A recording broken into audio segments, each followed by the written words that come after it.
ബിനു പുളിക്കകണ്ടം ഇപ്പം പാലാ നഗരസഭ അത് കൈവെള്ളയിലായിരുന്നു. KM മാണി സാറിന്റെ കൈവെള്ളയിലായിരുന്നു. അവിടെ നിന്ന് ഇപ്പോൾ വട്ടപൂജ്യത്തിലേക്ക് എത്തിയിരിക്കുകയാണ് കേരള കോൺഗ്രസ് എം. അതിന് താങ്കളുടെ കുടുംബവും ഒരു കാരണക്കാരാണ്.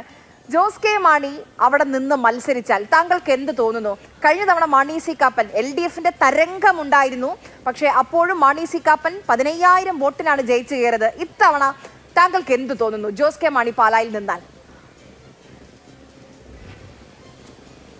ജോസ് കെ മാണി പാലായിൽ നിന്നാൽ പരാജയപ്പെടുമെന്നുള്ള കാര്യത്തിൽ യാതൊരു സംശയവുമില്ല.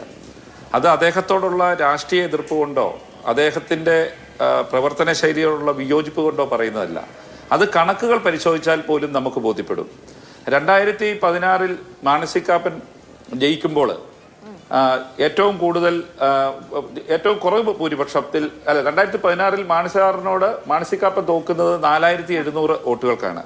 അതിനുശേഷം താങ്കൾ ഇവിടെ സൂചിപ്പിച്ചതുപോലെ 2021 കേരളമാകെ ഇടതുപക്ഷ തരംഗം ആഞ്ഞടിച്ചപ്പോൾ 99 സീറ്റുമായി ഇടതുപക്ഷം അധികാരത്തിൽ വന്നപ്പോൾ 15,738 വോട്ടുകൾക്കാണ് ജോസ് കെ മാണി ദയനീയമായി പരാജയപ്പെടുന്നത്. അതിലൊരു കണക്ക് കൂടിയുണ്ട്. ആകെ ചെയ്ത വോട്ടിന്റെ 50% മുകളിൽ 51%ഓളം വോട്ടുകൾ മാണി സി കാപ്പന് ലഭിച്ചു. ആ കണക്കുകൾ വെച്ച് പരിശോധിക്കുമ്പോൾ അദ്ദേഹത്തിന്റെ ഭൂരിപക്ഷം 15,738 എന്ന് മാത്രമല്ല, അതിനുശേഷം ജോസ് കെ മാണി കൂടുതൽ ജനങ്ങളിൽ നിന്ന് അകന്നുപോയി. അത് പാലാ നഗരസഭയിൽ മാത്രമല്ല, സമീപ പഞ്ചായത്തുകളിൽ 12 പഞ്ചായത്തുകളും മുനിസിപ്പാലിറ്റിയും അടങ്ങുന്ന പാലാ നിയോജക മണ്ഡലത്തിൽ ജോസ് കെ മാണി പൂർണ്ണമായും ജനങ്ങളിൽ നിന്ന് അകന്നുപോയി. അദ്ദേഹത്തിന്റെ പ്രവർത്തന ശൈലി, അദ്ദേഹം മാണിസാറുമായിട്ട് കമ്പയർ ചെയ്യുമ്പോൾ മാണിസാറ് അദ്ദേഹത്തിന്റെ രാഷ്ട്രീയ ശത്രുക്കളോട് പോലും സ്വീകരിച്ചിരുന്ന ഒരു സമീപനം, രാഷ്ട്രീയ വിദ്യാർത്ഥികളോട് അദ്ദേഹം കാണിച്ചിരുന്ന പ്രോത്സാഹനം, ആ ഏത് രീതിയിൽ ഏത് അളവുകോൽ എടുത്തു നോക്കിയാലും മാണിസാറിനുമായിട്ട് യാതൊരു ബന്ധവുമില്ലാതെ, ഒരുപക്ഷെ മാണിസാറിന്റെ പാലായോടുള്ള അദ്ദേഹത്തിന്റെ പ്രവർത്തന ശൈലി, അദ്ദേഹത്തിന്റെ രാഷ്ട്രീയ ശത്രുക്കളായിരുന്ന എതിർചേരിയിൽ പ്രവർത്തിച്ചിരുന്ന ഞാൻ ഉൾപ്പെടെയുള്ള വിവിധ വേറെ രാഷ്ട്രീയ കക്ഷിയിൽപ്പെട്ടവർക്ക് പോലും അതിന്റെ ഗുണം ലഭിച്ചിട്ടുണ്ട്. അതിന്റെ ഗുണഭോക്താക്കളായിരുന്നു ഞങ്ങളെല്ലാം. പക്ഷെ ദൗർഭാഗ്യവശാൽ അദ്ദേഹത്തിന്റെ പുത്രന് മാത്രം അദ്ദേഹത്തിന്റെ യാതൊരു ഗുണങ്ങളും ഉണ്ടായിട്ടില്ല. ഇച്ചിലൂടെ തെളിച്ചു പറഞ്ഞാൽ രാഷ്ട്രീയ DNA ലഭിക്കാത്ത ഏതൊരു രാഷ്ട്രീയ നേതാവിന്റെ പുത്രനിൽ മുന്നിൽ നിൽക്കുന്ന ഒരു വ്യക്തിയാണ് ജോസ് കെ മാണി.